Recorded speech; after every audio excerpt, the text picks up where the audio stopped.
Hai teman-teman, selamat datang di channel ini, tempat kita ngobrol santai soal cara bikin hidup lebih baik, satu langkah kecil demi satu. Hari ini, gue mau bahas cara bangun kebiasaan baik yang benar-benar bertahan selamanya. Bukan yang semangat doang di awal, tapi yang nempel kayak tato di hidup lo. Kita mulai dari cerita relatable sampai pencerahan akhir. Yuk, gas. Bayangin deh, lo duduk sendirian di kamar sambil scroll Instagram. Teman-teman post resolusi, olahraga tiap hari, baca buku seminggu sekali, lebih produktif. Lo ikutan hype, bikin list panjang di notes HP, bangun pagi, meditasi, gym, makan sehat. Rasanya kayak di puncak gunung, penuh harapan. Tapi seminggu kemudian, bangun siang gara-gara scroll sampai malam, gym ditunda. Besok aja hujan nih. Lo merasa bersalah banget kan? Kenapa gue gagal terus? Apa gue emang gak bisa berubah? Gue pernah gitu. Janji nulis jurnal malam-malam, tapi 3 hari doang, jurnalnya hilang di tumpukan baju kotor. Menyedihkan ya. Kita punya mimpi besar, tapi kebiasaan kecil sering bikin semuanya ambiar. Tapi tenang, video ini bakal kasih tools buat ubah itu. Oke, sebelum kita ke solusinya, yuk kita diagnosa dulu masalahnya. Kayak dokter yang periksa pasien, biar obatnya tepat sasaran. Jujur aja teman-teman, motivasi awal kayak api unggun gede, tapi cepet jadi abu. Kenapa? Pertama, fokus ke hasil besar, bukan proses kecil. Lo pengen six pack, tapi lupa bahwa itu butuh ratusan push-up setiap hari. Hasilnya, lo tertekan dan berhenti duluan. Bayangin kebiasaan kayak pohon. Tanam benih tapi nggak disiram. Berharap langsung berbuah. Lucu kan? Itu masalah pertama. Kurang konsistensi. Penelitian bilang, rata-rata orang butuh 66 hari buat bikin kebiasaan baru nempel. Tapi banyak orang nyerah di minggu pertama karena suka instant gratification. Kedua, lingkungan yang sabotase. Lo pengen makan sehat, tapi kulkas lo penuh junk food. Ini kayak lagi main game, tapi levelnya di-set ke expert dari awal. Gue pernah coba bangun pagi jam 5, tapi kamar gue gelap gulita. Alarm gue mati karena lupa charge. Hasilnya, menunda jadi sahabat terbaik. Ketiga, mindset yang salah. Ada yang namanya plateau of latent potential. Progres lo nggak langsung kelihatan, kayak nunggu air mendidih, tapi matiin kompor sebelum 100 derajat. Terakhir, rasa takut gagal yang dalam. Gue remaja dulu juga gitu. Mau belajar gitar, tapi setelah jari sakit, gue mikir, gue nggak berbakat. Padahal, itu cuma kurang latihan. Jadi, masalahnya bukan lo, tapi sistem yang lo pakai. Kebiasaan nggak bertahan karena kita pakai pendekatan salah, terlalu ambisius, nggak realistis, dan nggak fun. Nah, sekarang kita udah tahu penyakitnya. Saatnya obatnya. Langsung ke intinya. Dari buku Atomic Habits karya James Clear yang super recommended buat lo baca.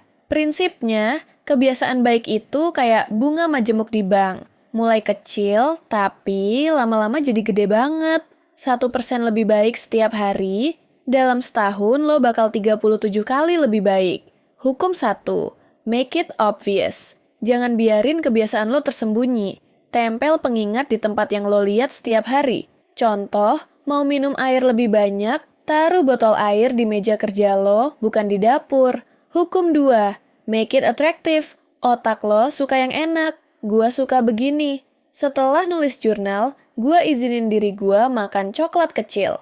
Rasanya nikmat, tapi bikin kebiasaan itu nagih. Hukum 3, make it easy. Kurangi friksi, mulai dari yang super kecil, biar nggak overwhelming. Prinsipnya, repetition over perfection. Mau baca buku, mulai dari 1 halaman aja, bukan 1 bab. Hukum 4, make it satisfying. Contoh, setelah gym, gue mandi air hangat sambil denger musik. Rasanya kayak hadiah. Dan jangan lupa, jangan pernah skip 2 kali. Kalau hari ini lo skip, besok harus balik lagi. Ini bikin rantai nggak putus. Prinsip dasar ini bikin kebiasaan lo bukan paksaan, tapi bagian dari identitas lo. Sekarang, kita upgrade solusinya. Pertama, habit stacking. Ini kayak Lego, lo susun kebiasaan baru di atas yang udah ada. Contoh, setelah gosok gigi malam, gue langsung baca 1 halaman buku.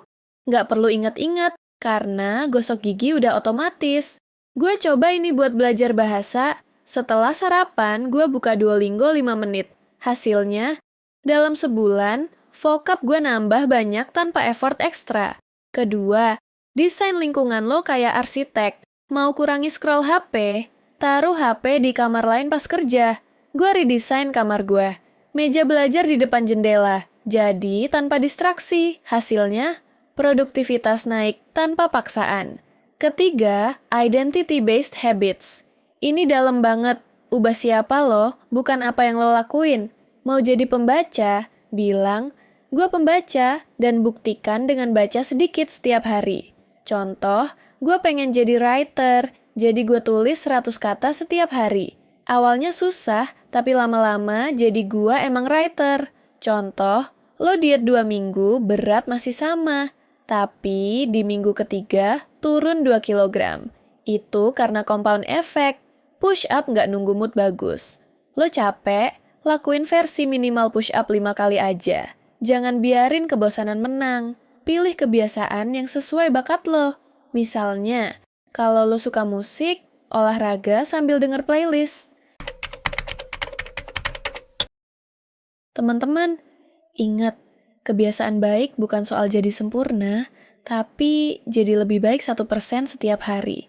Mulai dari sekarang, pilih 1 kebiasaan kecil, terapin 4 hukum itu. Lo nggak sendirian, gue juga lagi jalanin ini. Bayangin hidup lo setahun lagi. Lebih sehat, produktif, bahagia. Itu sangat mungkin. Kalau video ini bantu lo, like dan subscribe ya, biar kita bisa ngobrol lebih sering soal self-improvement. Share pengalaman lo di komentar. Kebiasaan apa yang lagi lo bangun? Mari kita dukung satu sama lain. Terima kasih, dan sampai jumpa di video selanjutnya.